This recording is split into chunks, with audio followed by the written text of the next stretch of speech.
Hello, all you positive heads out there. It's so good to be back with all you beautiful reflections of the one source consciousness that creates and animates all things.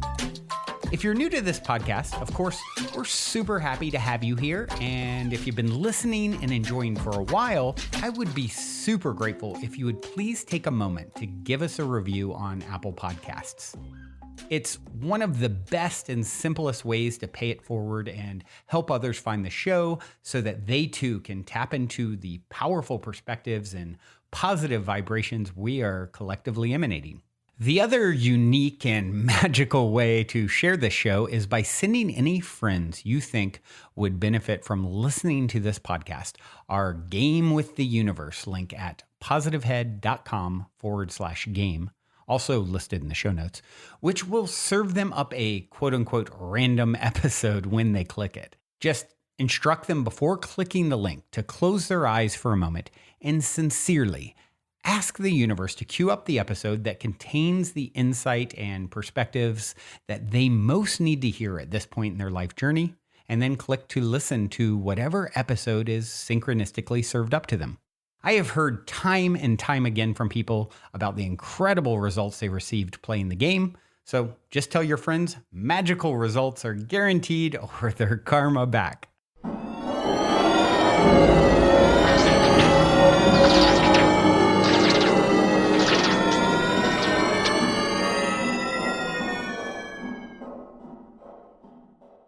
All right, all you positive heads, welcome back. Thank you so much for joining me on this terrific Tuesday as I fill in for Brandon yet again. He is hard at work this week, getting the Mystic Manor all set up for optimistic retreat guests and the upcoming show next Saturday. So it is a lot to do. And so here I am. And today I would love to get into the topic of conscious eating. As a naturopathic physician, I kind of have a lot to say about it. And I've been seeing a lot of things come up lately about things like the weaponization of our food. And this has been coming up for decades and decades now, but I see this resurgence of it every now and again. So I thought, hey, why not? It's a good time to talk about that.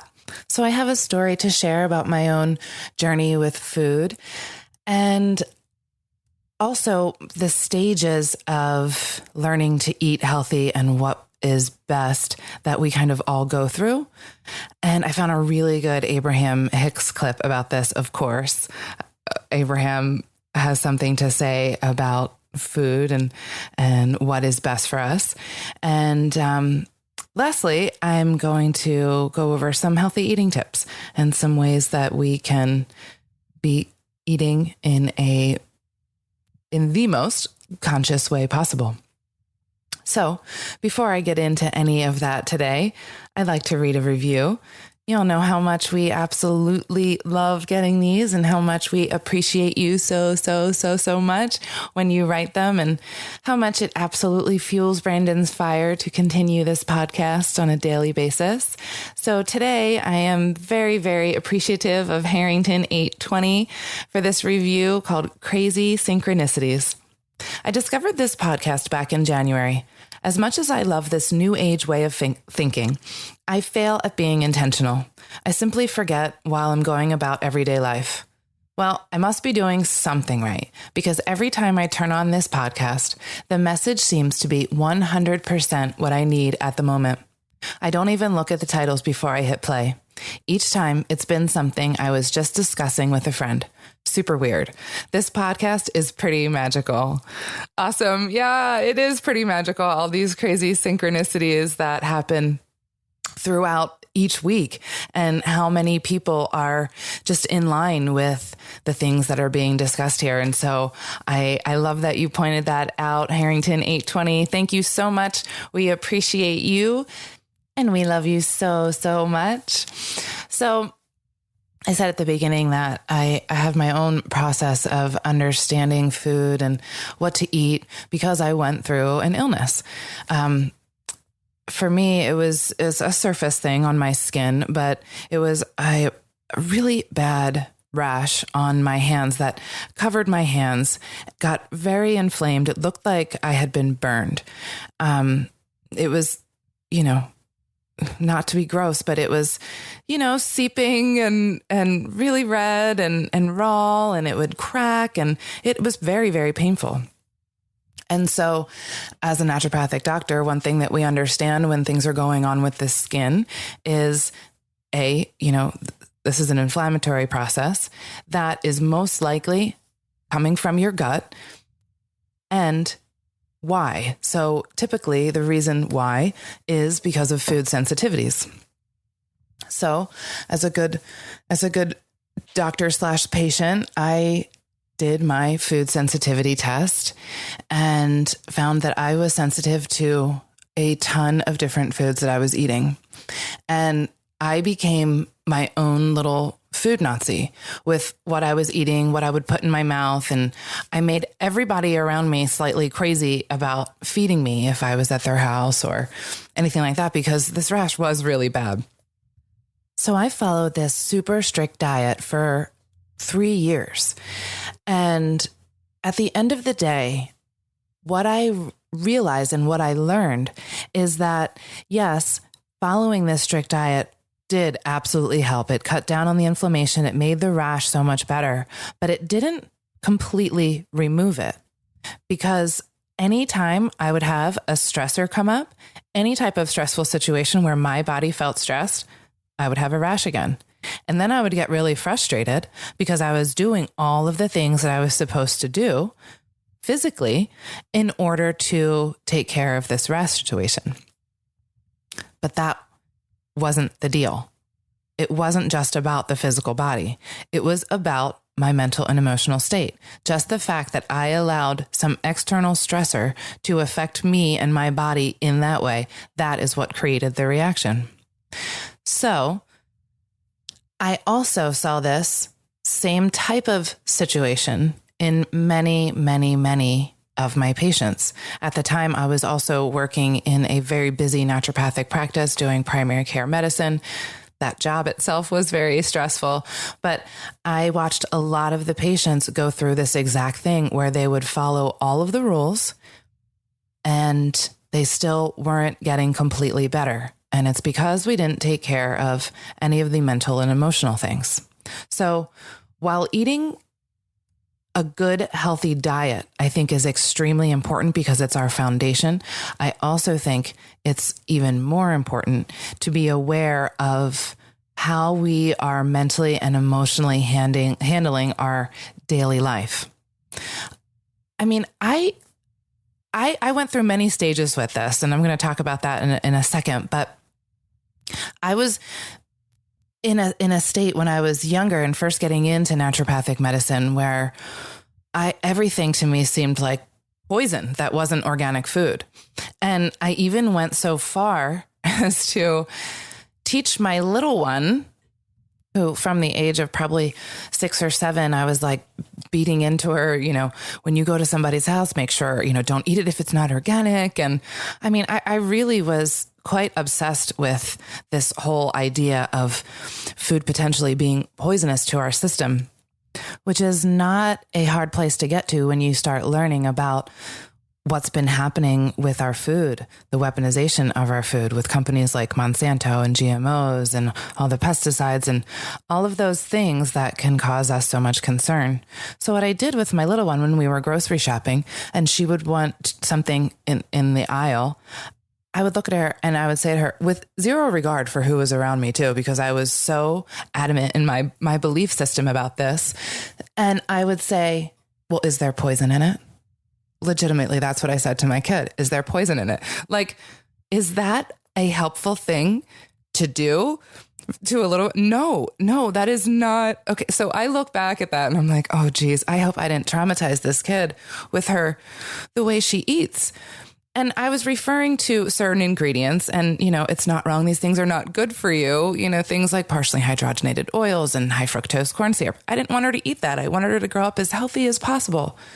But for me to tell her that there was poison in that food was doing her no good at all. And it's worse than just letting her have the stupid partially hydrogenated oil. So that's my little story there on kind of how I got to this place where I am now and all these different stages that I had to go through in order to get to this place.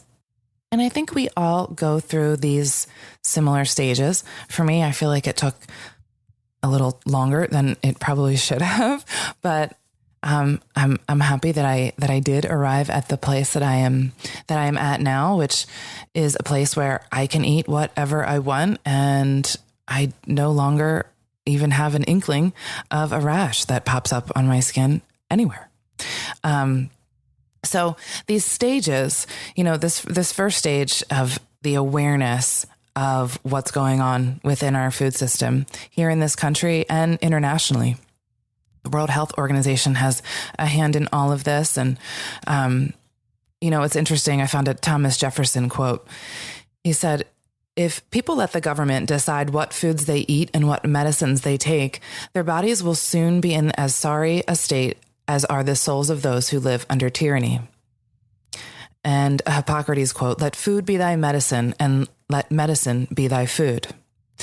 And so in this stage of awareness, you learn about things like this, about what's going on with Monsanto and the GMOs they're creating and the pesticides that they're spraying on our food. And if a pesticide can kill a bug, then what does it do to a human body, right? So we start becoming aware and educating ourselves on all of these different things. And then what happens next is now you start eating pretty strictly and avoiding certain foods and becoming almost obsessed, like I said that I was, and even making people tiptoe around your diet and your food choices. So I did it. We all do it, so I just want to point all this out because there are stages to this, because after being completely obsessed about what you're eating and even developing like this righteousness sometimes, or even condemning others for what they're eating, or being condescending of others' choices about their food and making them feel bad where they otherwise wouldn't have. Ignorance can be bliss in a situation with somebody like that. If they don't know that, this sugar is inflammatory, well, then they're not going to have that in their head every time they're eating a cookie. Now, of course, if it's somebody who's obviously eating that all the time and they ask you for your help, different story.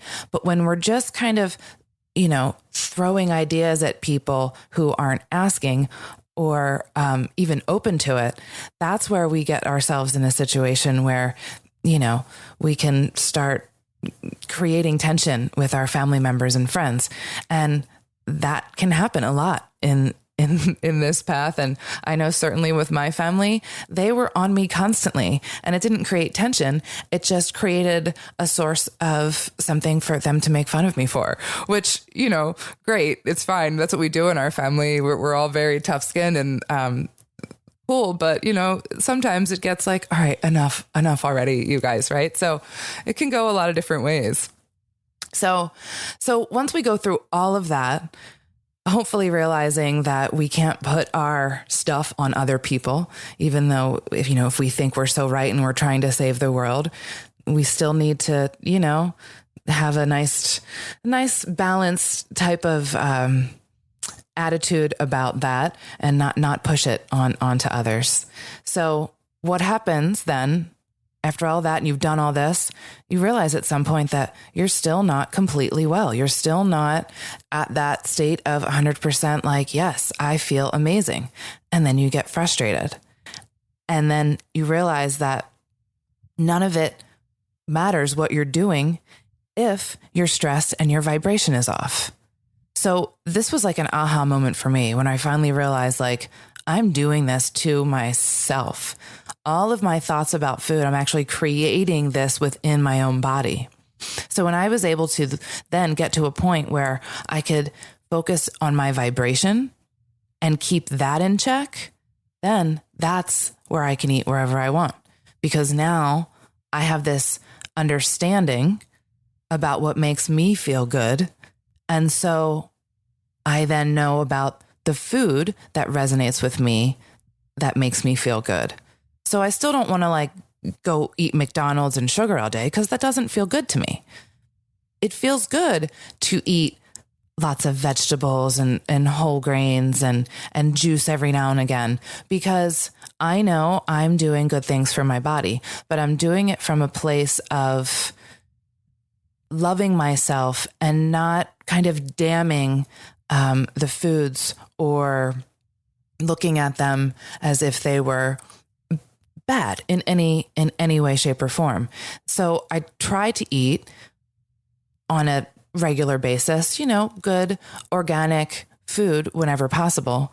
But if I'm in a situation where I'm, say, eating over at someone's house or I'm out at a restaurant and that's not available, well, I'm going to make a healthy choice and eat anyway, knowing that my body can handle it. It can handle all of it. What if I decided, I'm not going to eat? I'm just not going to eat. So then your body is like even more upset because now you have this crash in your blood sugar. And really, it would rather, in my opinion, have to do a little bit more work throwing away some waste product than starve. And I think that we need to trust that our bodies have this. They got it.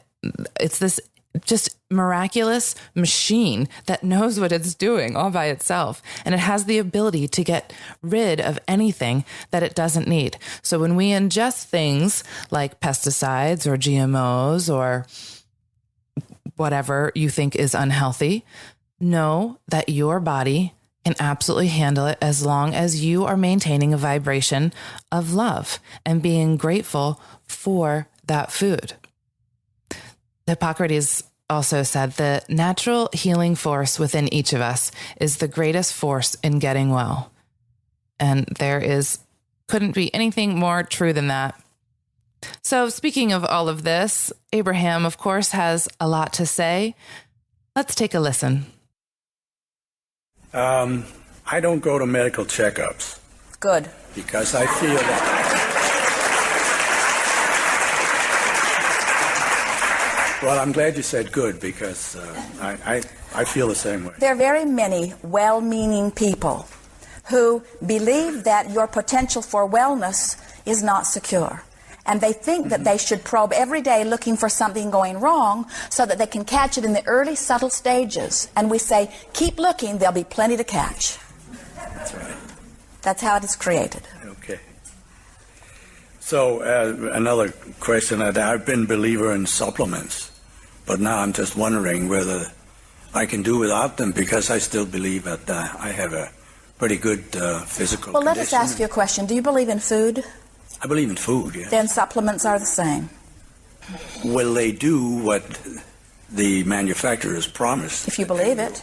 If you believe it. Dirt works the same way, actually. Right.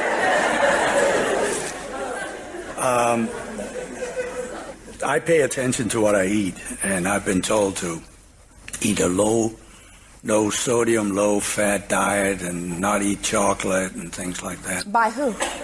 By my doctor. The doctor you don't go to? He didn't specifically say chocolate. But I love chocolate, and I feel good when I eat it. Now, will these things hurt me, even if I believe they won't?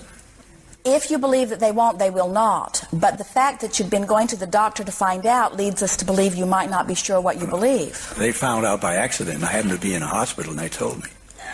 But I didn't go to find out. Well, here's the way we would approach all of this. Your physical body, as we said earlier, is a chemical factory that has the ability to produce anything that you desire.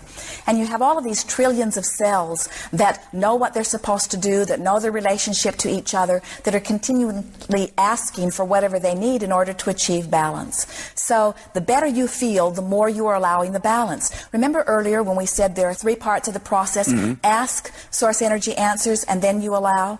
So the cells of your body are asking, and source energy is answering, and the better you feel, the more you are allowing.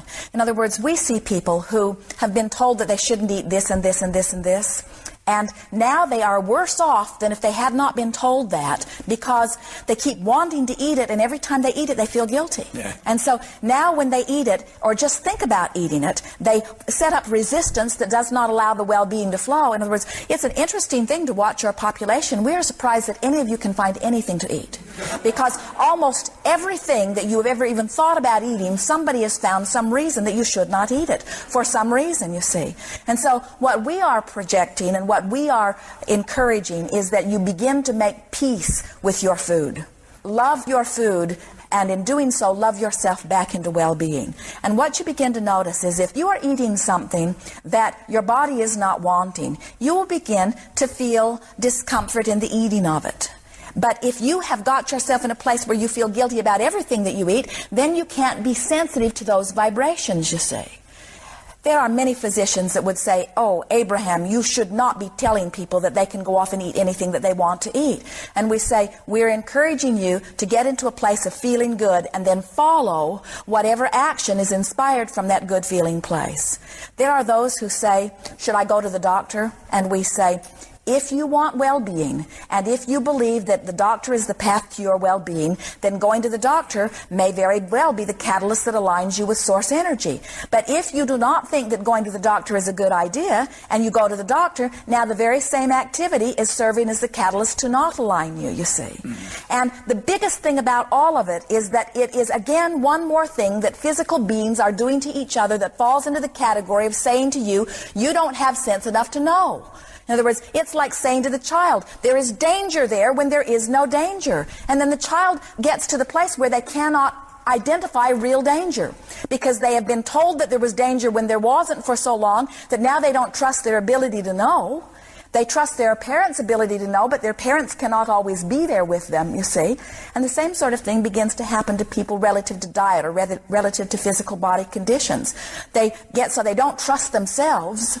And the doctors can't make up their mind what you should eat, because every other day there's another book coming out that contradicts the last book that came out. And so here is the final scoop on food. Food good.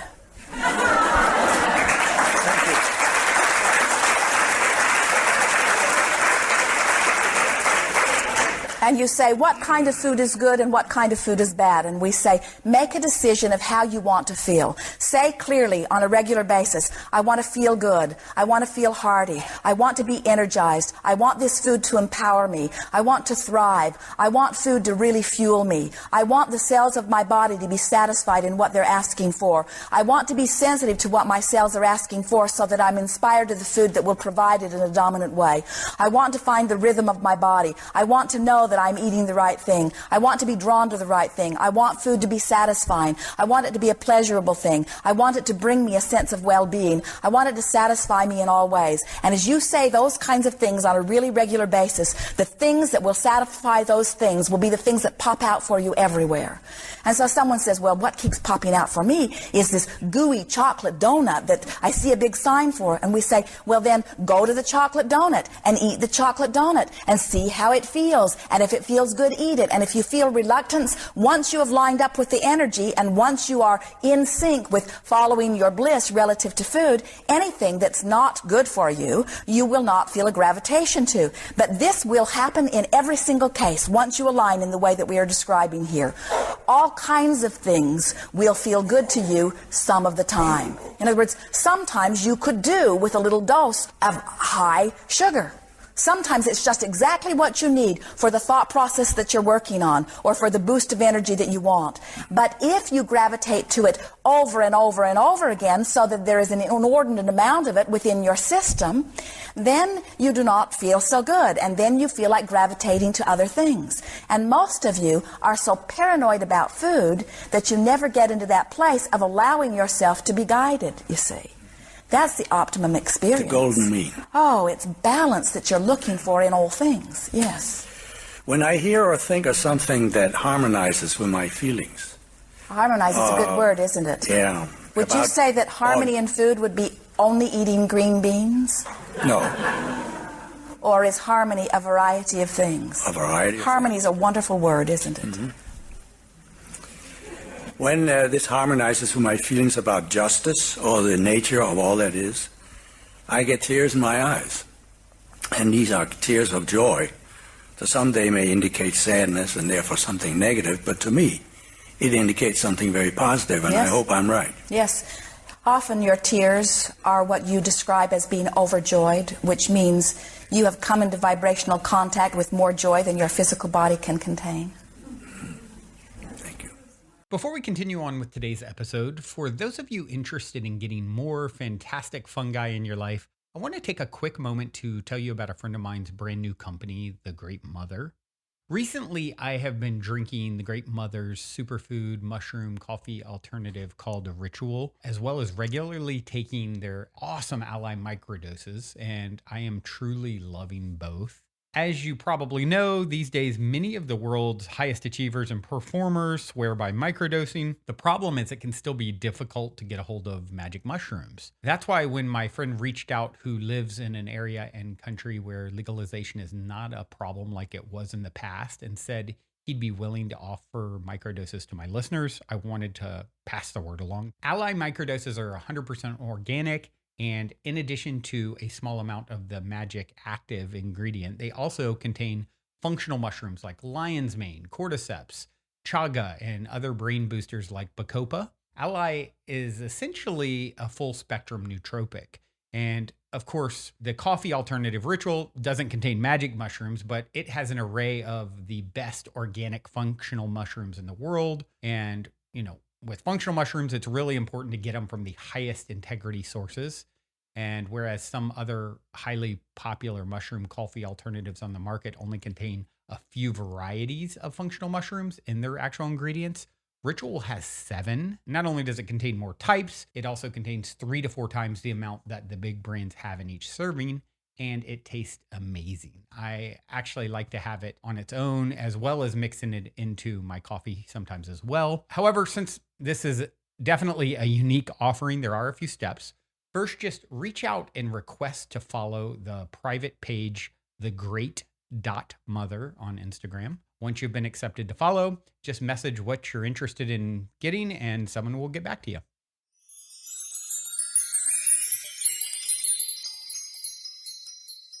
So I was pretty happy to find this clip because it was so in line with what I wanted to talk about today. And I really love that point she made at the beginning with supplements are just like food and are just like dirt. It all works the same. It's whatever you believe it to be, right? Like the placebo effect. So if you believe something won't hurt you, it won't hurt you. If you believe it's going to hurt you, then it's going to hurt you. And she also made the point that your physical body is this factory and it can produce whatever it needs and knows exactly what to do in order to achieve balance. Like that's what the body does. Its main function is to maintain homeostasis, which is balance. If it does nothing else, that is its main goal. It will maintain balance. So the better you feel, the more you allow the body to achieve balance. So balance equals allowing. Remember, your body knows what to do. You just need to get out of the way.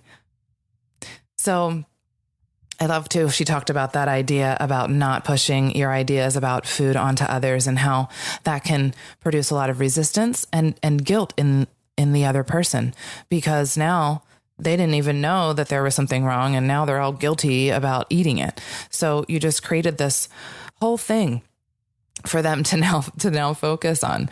So like I said before, let them come to you. When they see that you're doing things in a healthy way and that you're happy and that you look well and you have a lot of energy, they will ask you what you're doing. Wait for that point, and then you can share all the things. Okay. So, and it's interesting too. We have found so many reasons to not eat certain foods. And you can really look at so many foods and say, oh, can't eat that. Nightshades, for example, are a vegetable that many people with certain inflammatory conditions won't eat. And that can be understandable if you have a problem with digesting the alkaloids that are present within these vegetables, right? But that's not a blanket thing for all people, right? So nightshades aren't bad. That's just for some people, they don't digest them well, right? So this happens with all foods, and we can't do blanket statements. So what's going to be right for you is going to be on an individual basis. And you will know that by making peace with your food. Like she said, love your food, be grateful for your food, no matter what is on your plate, and see the love that it is created from. This is essentially blessing your food, but not in the sense of blessing it because, oh, I have to take away some negativity or bad vibes in this food. More so because you're grateful for it and that you see the love that it is created from, that is what we all are. So being grateful for that, and then in so doing that you're equally loving yourself. And that's how you create well-being. So, and you will notice when you're doing this, if your body doesn't like something, and you'll be able to be discerning of that when you're in this space of being grateful and seeing the love in all of your food. So she said to first feel good and then act from that place. I think that's such a great thing to do in all cases, right? First feel good and then act from that place. Bottom line, she said, food, good. Food, good. And I agree, food, good.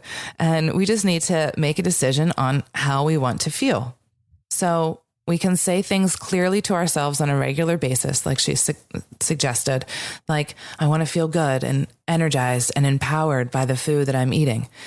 And by doing that, it will bring a sense of well-being and satisfaction. And so that those things that make you feel good will just be there. And if you feel like eating a chocolate donut, well, then eat the chocolate donut, right? Sometimes it feels good to just eat the frickin' donut.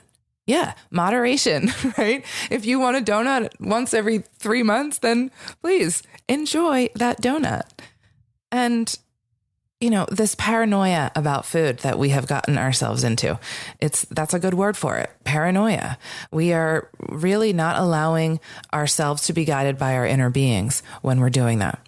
So balance at the end of the day, balance in all things, harmony.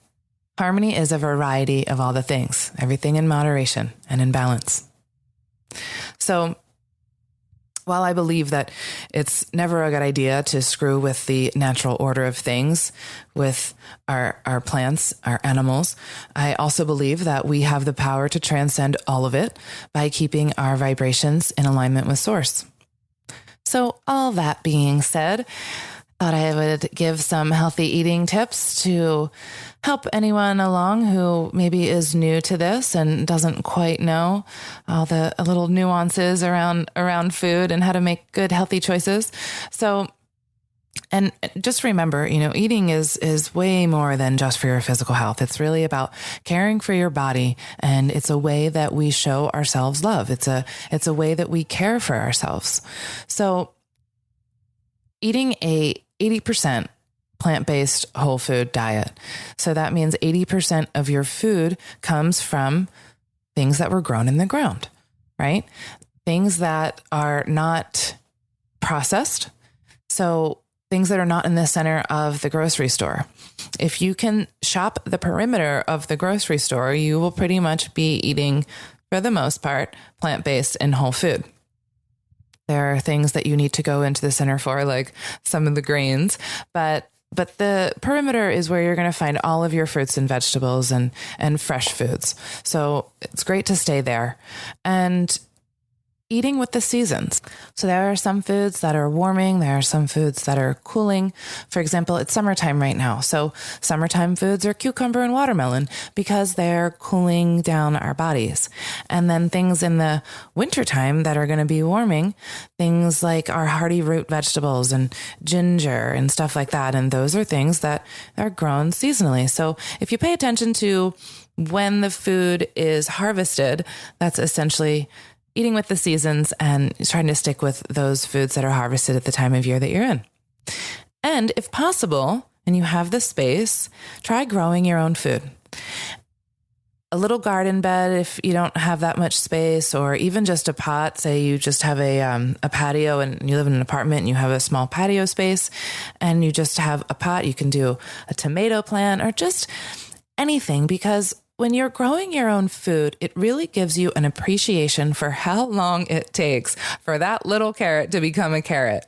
You will be waiting a very long time to be able to pull that little carrot out of the ground. And then you have so much appreciation for it because you see how long this cycle took. And then when you grow your own food, obviously it just tastes amazing. It couldn't be any more fresh. And then it's rich with all of the minerals in your own backyard, which, you know, to eat from your own backyard and within your own community, to eat locally is also a very good thing because your body is so used to this location, this area, right? So eating locally and eating organic whenever possible. And I understand that that is not always possible. Depending on where you live, options might be limited. So if it is possible, it's good to choose organic. If not, you can follow like the Dirty Dozen, if you've ever heard of that. And basically what that is it's 12 different foods that are the highest in pesticide residue. So I'll just tell you real quickly what they are. Strawberries, spinach, kale, nectarines, apples, grapes, peaches, cherries, pears, tomatoes, celery, and potatoes. So if those are things that you can try to avoid more or try to buy organic more if possible, then that would be a good idea. Anything else that's not on this list isn't as bad, say like an avocado or a banana. You know, they have that thick skin. So like cantaloupe, you know, watermelon, when you can think about it in terms like the thicker the skin, the more kind of protected it is a little bit, and it doesn't carry as much residue. So you can make those types of choices if you don't always have access to organic foods. And choosing meats that are also organic and grass-fed, animals that have had a happy existence. If you're a meat eater, I always like to do that because I prefer that if I'm going to be eating an animal, that animal had a happy life, and I don't have to do any further transmuting that energy. Is, you know, if you have to, you have to. But overall, in general, I like to choose to be very conscious about my choice in meat. And if you are lucky enough to have a local butcher, then that's amazing. Always eat your meat local too, if you can. And a really big one, cook and prepare your own meals. That is so huge because when you do that, you can put so much love and intention into the food just to be joyful while cooking. Like you can listen to music and sing and dance while you're cooking. And now your food is like this beautiful, high vibrating goodness. And it really feels good when you eat like that. Also remember drinking plenty of water, like at least your body weight in ounces, and to begin each day with a good solid glass of water. Gets everything moving, and it's a great way to start the day. Eating your colors. So this is one of those things about balance. When you eat your rainbow of colors, you're also getting all your nutrients. And if possible, and you have a juicer, I always think this is a great little add-on. Drinking small amounts of organic, cold, fresh pressed juice throughout the day is a really wonderful way to get extra nutrients in if you need a little boost, or if there's a physical issue that you're dealing with at the moment, that can always help. And always, of course, blessing our food. And blessing it in the sense of being loving and grateful for it.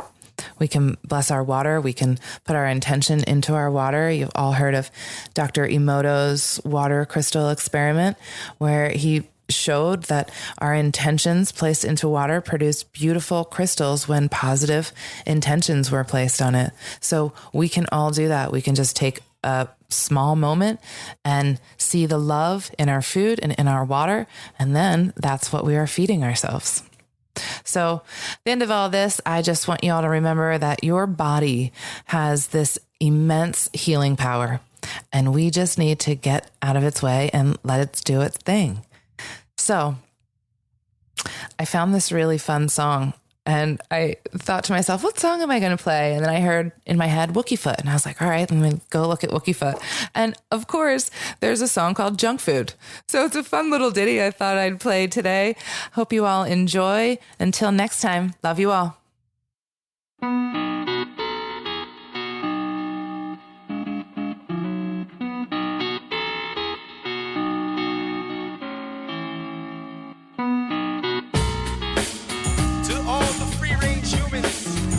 Organic life forms everywhere. Hold your forks up with solidarity. Remember, you vote with your wallet, your dollar bills, your ballot. Alone it's just a whisper, but together you can't stop it. OMG, it's the GMOs from the labs and the tubes where the fast foods grow. If you are what you eat, then I'm a UFO. Hope to God that my body still can decompose, 'cause I'm biodegradable. You're biodegradable. Gotta stay biodegradable.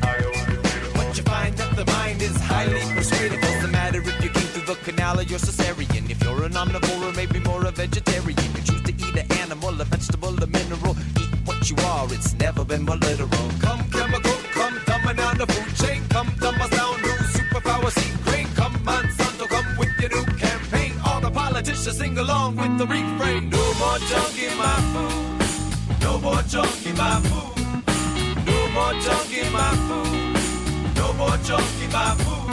We want to slow, not fast, like they grew in the past. With green dream coming, growing up in the youth. Please, no more junk in my food. Or the more organic, not the biomechanic. Then McDonald's got a farm, GMO. And on that farm he had a chicken and a cow. But what they do now you really don't want to know. Why must we label it organic when that's the way we've been growing it for 10,000 years? I think the farm factory should label honestly to admit to what they are genetically and chemically. Is there a bioengineer in the house? Is there a bioengineer? I need some help with this label. How do you say this? Calcium polyphosphates. Is this nutritional claim a fairy tale or a fable? Come chemical, come dumbing down the food chain. Come dumb us down, new superpower seed grain. Come Monsanto, come with your new campaign. All the politicians sing along with the refrain. No more junk in my food. No more junk in my food. No more junk in my food. No more junk in my food.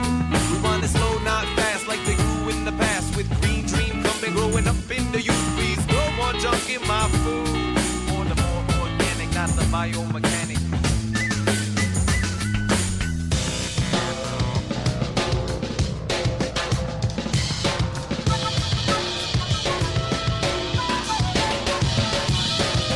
Monsanto owned the farms, GMO.